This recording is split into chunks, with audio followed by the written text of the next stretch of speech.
Assalamualaikum warahmatullahi wabarakatuh, teman-teman semua. Selamat datang di channel Bumi Tauhid. Sebelum kita mulai, saya ingin menyampaikan sedikit rasa syukur bahwa video kemarin yang diposting tentang 5 soft skill yang tidak diajarkan di sekolah-sekolah formal itu ternyata mendapatkan respon positif dari teman-teman. Dan jujur, ini semakin menguatkan niat saya dan tim di Bumi Tauhid untuk terus menghadirkan konten-konten positif yang bukan hanya sekedar menambah ilmu, tapi juga membantu teman-teman untuk menjadi pribadi yang lebih baik dalam hal karir, komunikasi, ataupun kehidupan sehari-hari. Nah, salah satu pembahasan yang banyak diminta untuk dielaborasi lebih dalam adalah tentang people hacking. Bukan hacking komputer ya, ingat. Tapi skill tentang memahami manusia yang sebenarnya ini jarang diajarkan di sekolah-sekolah formal. Hari ini saya ingin menjelaskan secara tuntas tentang apa itu people hacking, kenapa people hacking itu sangat penting dibutuhkan di dalam dunia kerja, bagaimana cara menerapkannya, dan beberapa buku yang direkomendasikan untuk teman-teman. Jadi siapkan posisi yang nyaman ya, dan pastikan nonton video sampai akhir, dan kita insya Allah akan ngobrol dengan santai tapi berbobot. People hacking itu adalah sebuah kemampuan untuk memahami orang lebih dalam. Mulai dari pola pikir, kebutuhan emosional, dan tentang bagaimana orang itu merespon dalam kondisi tertentu. Dan perlu saya garis bawahi bahwa people hacking itu bukan tentang memanipulasi, bukan tentang mengakali orang, dan bukan juga tentang mengendalikan orang. Justru people hacking itu adalah tentang empati dan komunikasi yang lebih manusiawi. Kalau kita bisa lebih mengerti orang lain, maka kita lebih mudah untuk berkolaborasi, kita lebih mudah untuk menyelesaikan masalah, dan kita lebih bijak untuk mengambil keputusan. Sayangnya skill ini jarang sekali diajarkan di sekolah-sekolah formal ataupun di kampus-kampus. Padahal di dunia kerja, ini nih skill yang paling menentukan apakah seseorang itu bisa dipercaya, lebih dihormati, dan diberikan kesempatan lebih besar. Lalu kenapa people hacking itu sangat penting?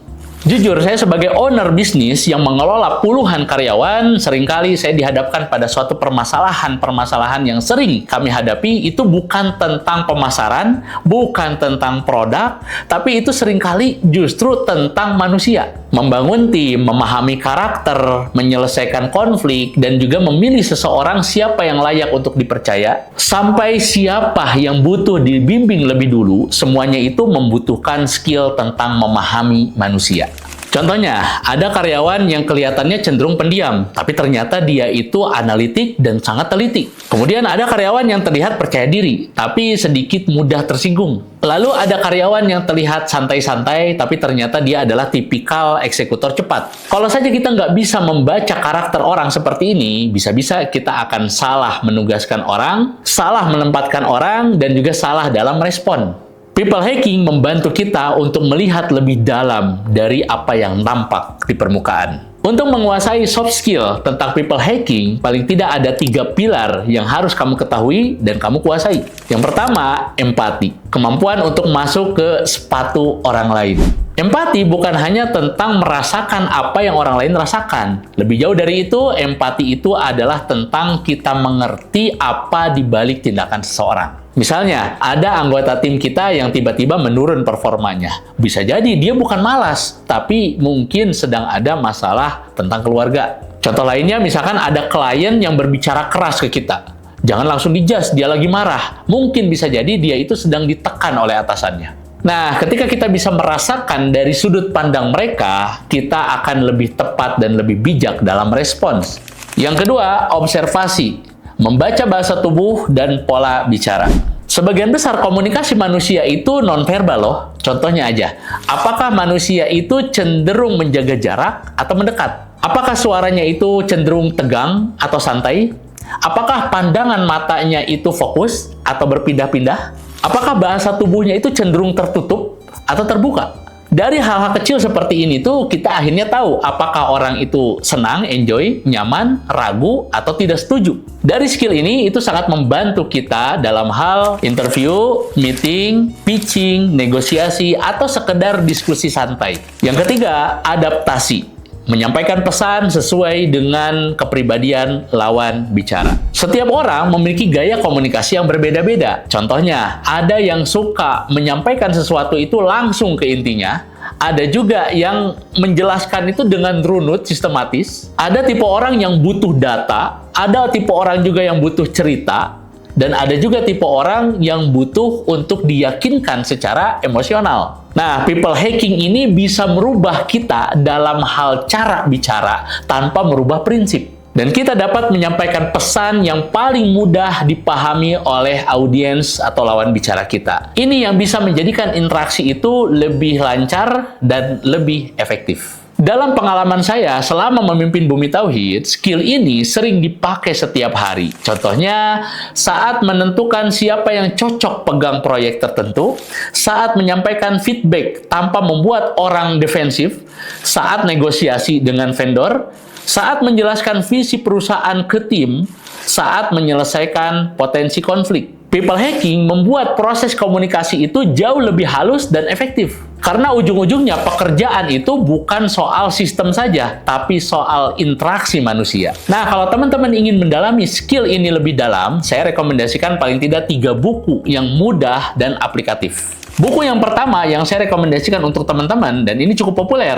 adalah buku berjudul How to Win Friends and Influence People, karya Dale Carnegie. Buku klasik tentang membangun hubungan dan mempengaruhi orang dengan cara yang positif dan manusiawi.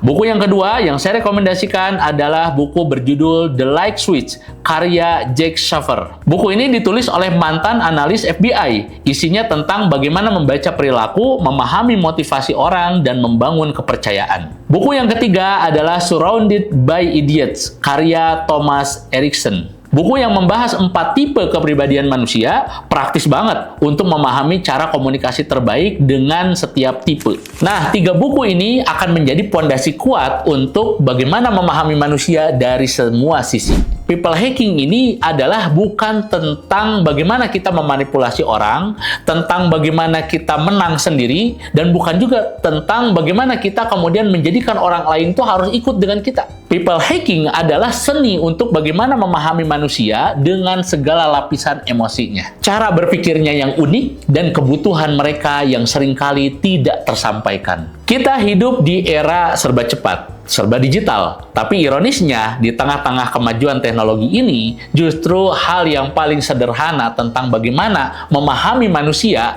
justru menjadi skill yang paling langka. Padahal hampir semua keberhasilan kita tentang karir, bisnis, relasi, kerja tim itu bertumpu pada satu hal. Kemampuan membaca orang lain dan merespon dengan tepat. Kalau saja kamu bisa lebih peka untuk memahami perubahan ekspresi kecil, memahami konteks sebelum berkomentar, tahu kapan harus diam dan kapan harus bicara, dan bisa menghadapi orang-orang sulit tanpa memicu konflik, nah, kalian sudah selangkah lebih maju dibanding banyak orang. Kabar baiknya, skill ini tuh bisa dipelajari. Butuh waktu, butuh latihan, butuh belajar, dan hasilnya luar biasa. Efeknya, kalian akan lebih dihormati, disukai, dipercaya, bukan karena pencitraan, tapi karena kalian hadir sebagai manusia yang benar-benar peduli. Terima kasih sudah nonton sampai akhir. Mudah-mudahan pembahasan ini bukan hanya sekedar memberikan kamu insight-insight, tapi juga menambah kemampuan kamu dalam menjalin relasi dengan orang lain